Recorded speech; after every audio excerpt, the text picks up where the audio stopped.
கரூர்ல நடந்த கோர சம்பவம். சிறப்பு புலனாய்வு குழுவுல மேலும் 8 அதிகாரிகள் சேர்க்கப்பட்டிருக்காங்க. கரூர்ல செப்டம்பர் 27ஆம் தேதி தமிழக வெற்றி கழகத்தோட தலைவர் விஜய் பங்கேற்ற பிரச்சார கூட்டத்துல நெரிசல்ல சிக்கி 41 பேர் உயிரிழந்தாங்க.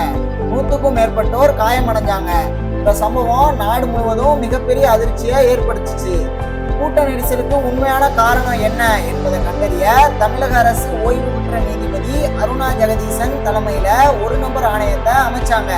அதுபடி அந்த ஆணையம் விசாரணை நடத்தி வருது. கரூர் போலீசாரும் இந்த சம்பவம் தொடர்பா தமிழக வெற்றி கழகத்தோட நிர்வாகிகள் மீது 5 பிரிவுகள் கீழே வழக்கு பதிவு செஞ்சிருக்காங்க. இதுவரை 2 பேரை கைது செஞ்சிருக்காங்க. கரூர் கூட்ட நெரிசலை பத்தி விசாரிக்க வடக்கு மண்டல ஐஜி அஸ்ரா கார்க் தலைமையில நாமக்கல் போலீஸ் சூப்பரிண்டென்டென்ட் அடங்கிய சிறப்பு புலனாய்வு குழுவை நியமிச்சு உத்தரவிட்டாரு.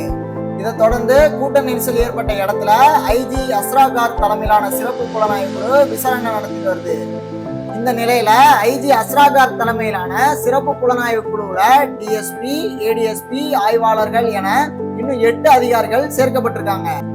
ஏற்கனவே Namakkal SP Vimala, civil supply CID SP Shyamala Devi இந்த குழுவுல இருக்காங்க. இந்த தொகுப்பை கடைசியோட பார்த்ததுக்கு ரொம்ப நன்றி.